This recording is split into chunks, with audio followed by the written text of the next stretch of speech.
नमस्कार शिक्षणप्रेमी मित्रांनो, मी डॉक्टर रमेश चौधरी. शिक्षण सखा या यूट्यूब चॅनलवर आपले हार्दिक स्वागत. महाराष्ट्र शासन, महाराष्ट्र राज्य परीक्षा परिषद पुणे यांच्यामार्फत एक प्रसिद्धीपत्रक आहे. प्राथमिक शिष्यवृत्ती परीक्षा इयत्ता 4थी व उच्च प्राथमिक शिष्यवृत्ती परीक्षा इयत्ता 7वी याचा अंतरिम निकाल याबाबत एक प्रसिद्धीपत्रक आहे.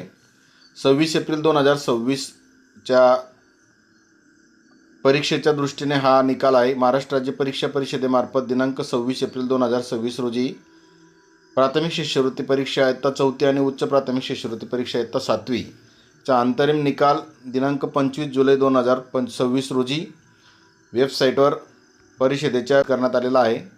शाळांना आपल्या विद्यार्थ्यांचा निकाल त्यांच्या लॉग इनमधून तसेच पालकांना आपल्या पाल्यांचा निकाल संकेतस्थळावर पाहता येईल. तर विद्यार्थ्यांनी आपले निकाल पाहून जर गुणांची पडताळणी करायची असेल तर संबंधित शाळांच्या लॉग इनमध्ये दिनांक 25/7/2026 ते 2/8/2026 या कालावधीत ऑनलाईन अर्ज करता येणार आहे. गुणांच्या पडताळणीसाठी प्रत्येक पेपरसाठी 50 रुपये शुल्काची रक्कम ऑनलाईन पेमेंटद्वारे भरणे आवश्यक आहे. विद्यार्थ्याचं नाव, आडनाव, वडिलांचं नाव, आईचं नाव इत्यादीमध्ये जर दुरुस्ती करायची असेल तर दिनांक 2/8/2026 पर्यंत संबंधित शाळेच्या लॉग इनमध्ये ऑनलाईन अर्ज उपलब्ध करून देण्यात आलेला आहे. सदर अर्ज ऑनलाईन व्यतिरिक्त अन्य कोणत्याही पद्धतीने पाठविल्यास स्वीकारला जाणार नाही, हे याच्यात म्हटलेलं आहे. विहित मुदतीनंतर प्राप्त झालेल्या अर्जांचा विचार केला जाणार नाही. तसेच शाळा माहिती प्रपत्रात शाळेचे क्षेत्र शहरी किंवा ग्रामीण व अभ्यासक्रमात दुरुस्ती करावयाचे असल्यास शाळा मुख्याध्यापकाच्या स्वाक्षरीचे विनंतीपत्र पूर्ण माहितीसह नमूद करून सदरचे पत्र ईमेल दिलेला आहे. पत्रामध्ये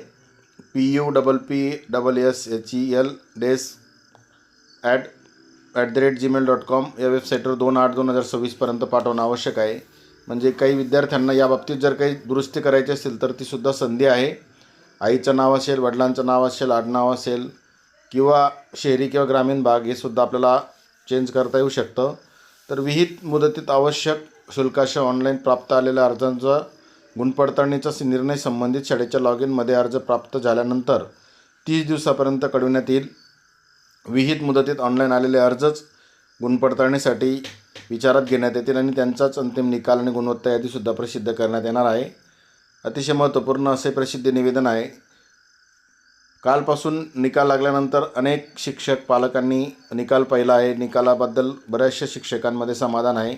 मागील शैक्षणिक वर्षामध्ये आपण इयत्ता 4थी आणि 7वीला शिष्यवृत्ती परीक्षा सुरू केली आणि शासनाने या शिष्यवृत्ती परीक्षेचा निकालही आता लावलेला आहे. या शैक्षणिक वर्षातसुद्धा 4थी आणि 7वीला शिष्यवृत्ती परीक्षा होणार आहे. 5वी आणि 8वीला शिष्यवृत्ती परीक्षा होणार नाही. त्यामुळे अजून आपल्याला तयारी करायची असेल तर आताही आपल्याला या शैक्षणिक वर्षामध्ये या शिष्यवृत्ती परीक्षेसाठीची तयारी करणं आवश्यक आहे.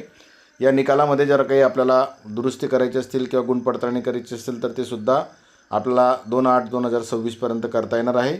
अतिशय महत्त्वाची ही अपडेट आयुक्त महाराष्ट्र राज्य परीक्षा परिषद पुणे यांच्यामार्फत प्रसिद्धी निवेदनाद्वारे आपल्यापर्यंत पोहोचवण्यात आलेले आहे. हे प्रसिद्धीपत्रकाच्या संदर्भात व्हिडिओ जास्तीत जास्त जे पात्र विद्यार्थी आणि पालक असतील त्यांच्यापर्यंत पोहोचवा. आपल्या सर्वांना मनापासून शुभेच्छा. धन्यवाद.